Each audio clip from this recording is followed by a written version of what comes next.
Hey les amis, c'est génial de vous retrouver sur notre chaîne. Aujourd'hui, on va délirer sur un sujet un peu plus spécial, les numéros de maillot. Vous savez, ces petits chiffres derrière les joueurs qui en disent long sur eux. Alors les gars, accrochez vos ceintures, parce qu'on va carrément plonger dans le bazar mystérieux de comment les joueurs de foot choisissent leur numéro de maillot, et les histoires de dingue qui se cachent derrière tout ça. Allez, avant de se lancer, n'oublie pas de liker et de t'abonner, et surtout, reste bien accroché jusqu'à la fin, parce qu'on va te balancer les 5 meilleurs numéros de maillot dans le football. Petit saut dans le passé. Tout d'abord, on va parler de l'histoire des numéros de maillot. Et croyez-moi, ça remonte à l'époque où nos grands-parents découvraient tout juste le foot. Imaginez-vous, c'était au début du XXe siècle, une époque où les clubs se creusaient la cervelle pour distinguer les joueurs sur le terrain. Et voilà la solution qu'ils ont trouvée, les numéros de maillot. C'était simple comme bonjour, le gardien, vous savez quoi? Il était toujours le numéro 1. Les autres joueurs, eh bien ils suivaient la cadence du numéro 2 au numéro 11. Voilà comment ça se passait à l'époque les amis.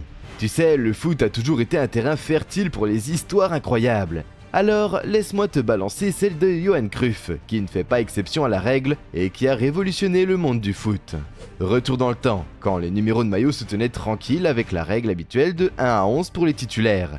Eh bien, Johan, il a simplement dit non merci à cette règle. Pour te situer, ce néerlandais ultra talentueux portait initialement le numéro 9 pendant les 6 premières années de sa carrière pro.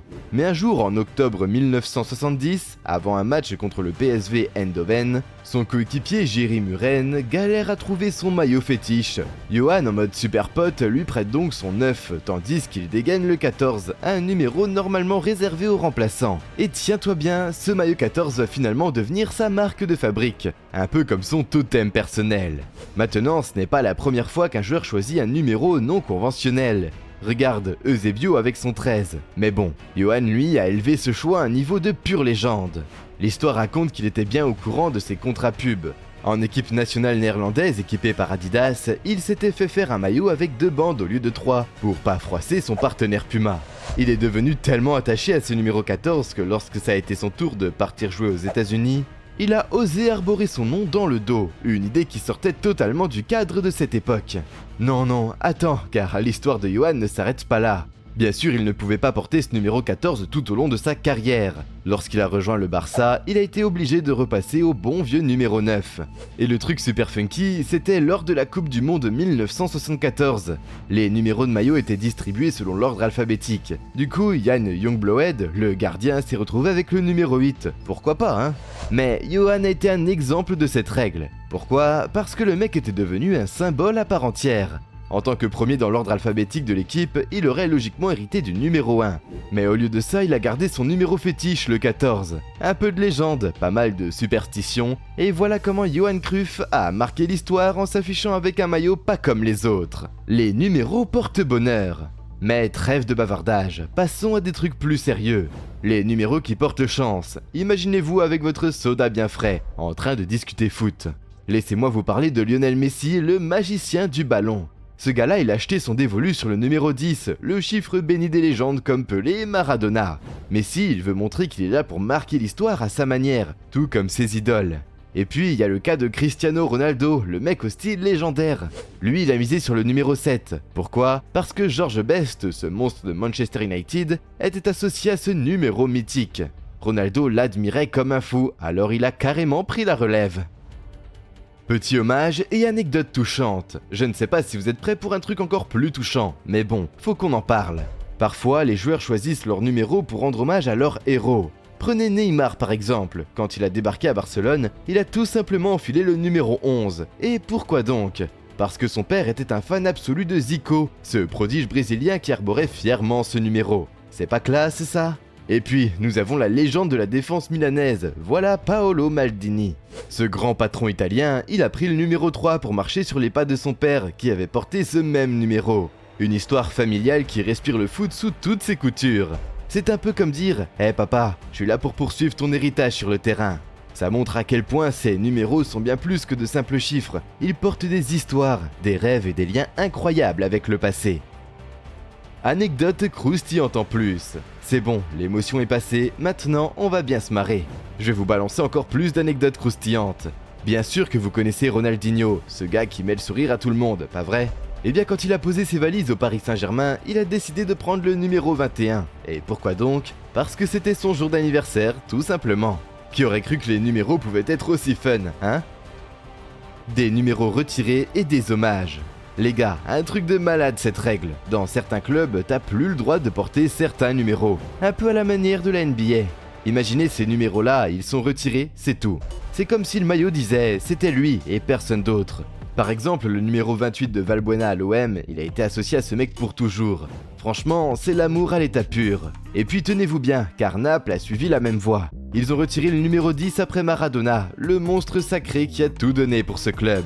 Et devinez quoi, c'est la même histoire avec le numéro 3, celui de Maldini, le boss dont on a parlé tout à l'heure, et le numéro 6 de Baresi à l'AC Milan. Ces deux défenseurs ont laissé leurs traces dans les bouquins d'histoire du foot. Mec, ces numéros, c'est comme les notes magiques d'une mélodie inoubliable.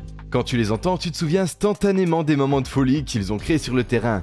C'est comme si ces chiffres étaient devenus des légendes à part entière, des héros silencieux qui continuent d'inspirer les générations actuelles. Mais là, c'est autre chose, car dans certains cas, des numéros sont tout simplement retirés en hommage à des joueurs qui nous ont quittés. Connaissez-vous l'histoire de David Astori, le numéro 13 de la Fiorentina? Ce gars-là nous a quittés trop tôt à cause d'un problème cardiaque, et vous savez quoi? Son numéro a été retiré en sa mémoire, comme une étoile qui brille toujours sur le terrain. C'est pas beau ça? Puis on a vécu la même chose avec Marc-Vivien Foé, le numéro 27 à Manchester City et le numéro 17 à l'OL et Lens. Son départ tragique sur le terrain a bouleversé tout le monde. Ces numéros retirés, c'est un peu comme des symboles d'amour et de respect éternel pour ces joueurs. Voilà comment le foot continue de rassembler les gens, même au-delà de la vie, créant un lien indéfectible entre les joueurs, les fans et l'histoire du jeu. Les 5 meilleurs numéros de maillot dans le football.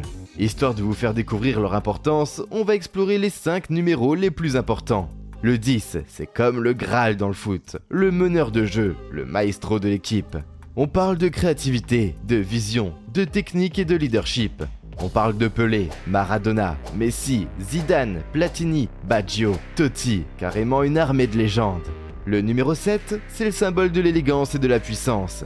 Les ailiers, les attaquants qui aiment la vitesse, le dribble magique, les passes de génie, et bien sûr, marquer des buts. Le rock'n'roll du foot, un casting royal avec Cristiano Ronaldo, Beckham, Best, Figo, Cantona et Raúl González. Sans oublier notre génie français, Kylian Mbappé. Le 9, l'assassin des cages, le buteur de génie. Le numéro 9, c'est les attaquants qui ont le nez pour les buts, la frappe envoûtante et le flair ultime.